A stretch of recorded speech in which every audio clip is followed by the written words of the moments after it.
Following the epic and climactic battle in the land of the samurai, what we knew before we even departed from the shores of Wano is that One Piece was entering its final saga, meaning this grand and bombastic tale was quickly approaching its endpoint. Enter Egghead, the first stop of this final voyage, and even though we are but a mere 18 chapters into the arc as of this recording, One Piece author Eiichiro Oda has made it quite apparent that the Egghead arc is a prelude to the final saga of One Piece.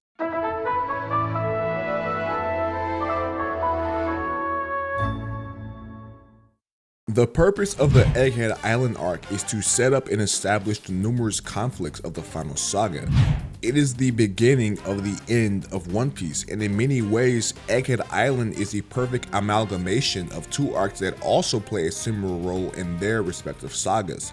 Punk Hazard of the Dressrosa saga and Sabaody Archipelago of the Summon War saga. These arcs are meant to give you a really good idea of what is to come in the upcoming saga ahead. In Sabaody, the Straw Hats quickly learn that the world is much bigger than their ragtag group of pirates.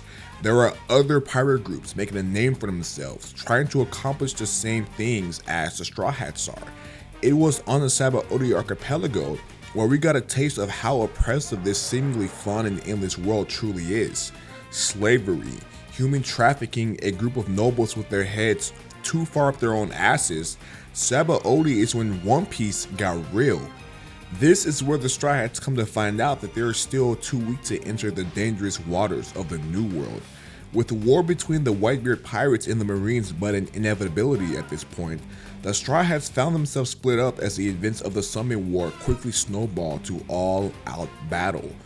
The Sabaody Archipelago arc served as a massive turning point in the series. Never before in the history of One Piece prior to this arc did our beloved pirates feel like ants caught up in a massive whirlpool. And when we look at Punk Hazard, this is an arc that develops two major conflicts for the Dressrosa saga and beyond.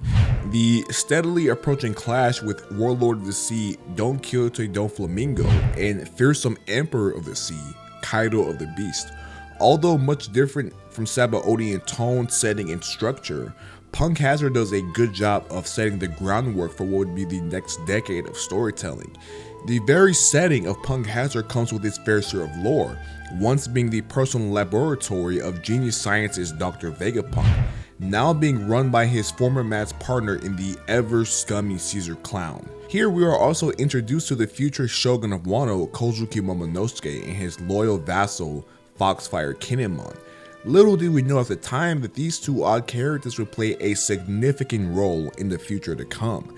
The alliance between Luffy and Law led to a showdown with Doflamingo, and an even bigger alliance was formed at the island of Zou, which would in turn lead us to war against Kaido, and all of this began with Punk Hazard. In a series like One Piece where the overarching narrative of the story is constantly lurking in the background, it is important to establish the themes, goals, and consequences of the journey ahead before it even begins. We knew what would happen on Sabaody should our heroes come across a world noble, never mind render a celestial dragon unconscious. We knew what would happen should the Straw Hats go into battle against Kaido of all people, an Emperor of the Sea. Oda makes sure to give us a good idea of what awaits on the other side of these actions. In the case of Egghead Island, with what is currently brewing, it is being hammered into our heads that war is imminent. An incident of this scale and these characters involved cannot be ignored. The time where Luffy and company turn their sights on the corrupt world government draws near. Egghead is both setting up this grand conflict and preparing us for what is ahead of us.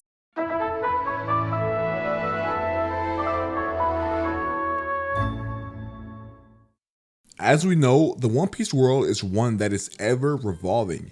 Even when our heroes are focused on a grand conflict of their own on an island or a kingdom far away, there is always movement in the shadows. Characters with their own agendas and their own motives constantly making moves to further their standing in this massive world, even when we ourselves aren't seeing this happen. One Piece is a series famous for its world building, and over the last 26 years, Oda has carefully crafted the sort of depth and richness we may never see again in our lifetime.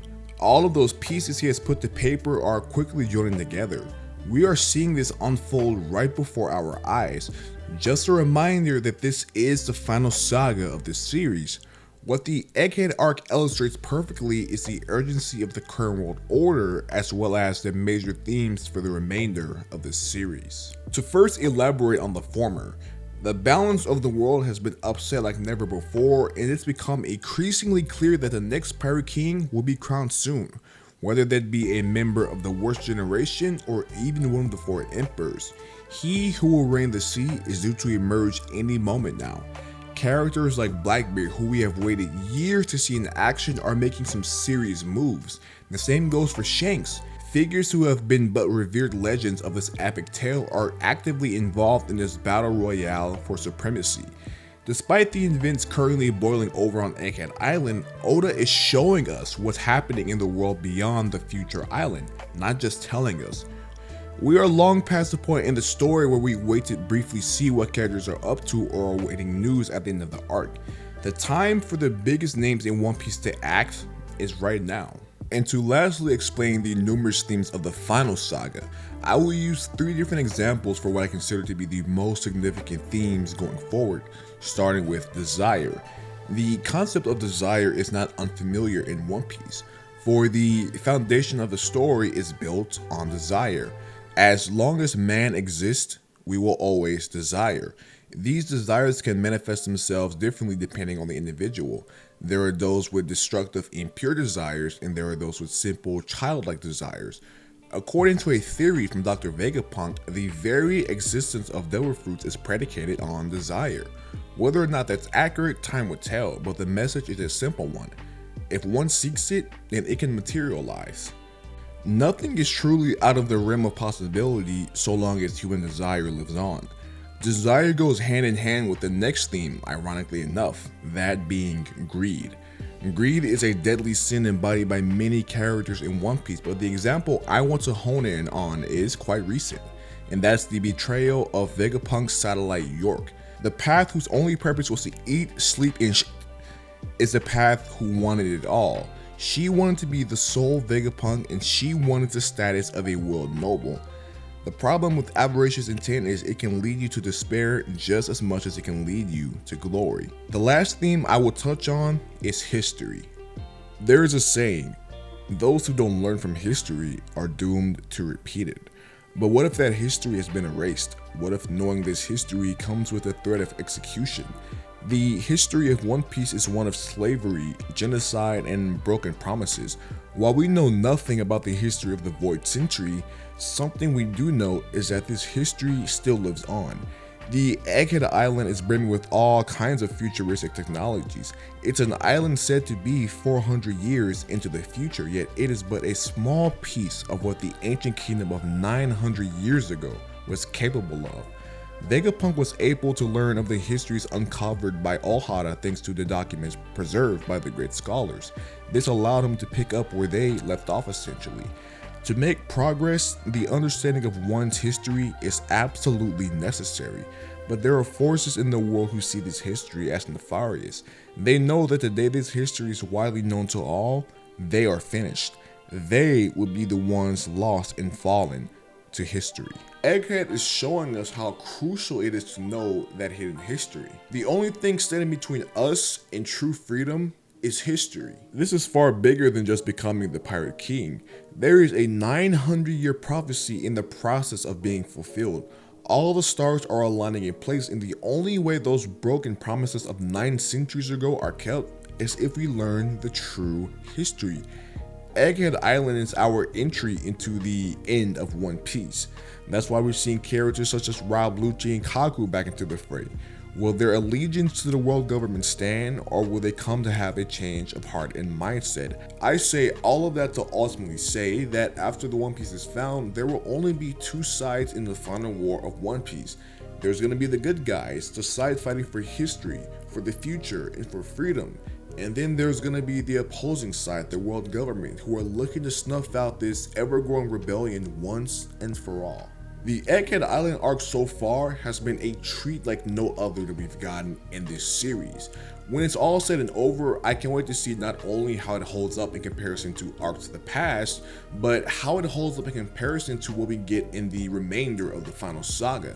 This is only the first arc of the final saga. I have no idea what Oda might have up his sleeve, but I'll tell you one thing, man, I'm so excited to see what the final stretch of One Piece has in store for us. There's no doubt it's going to be something legendary.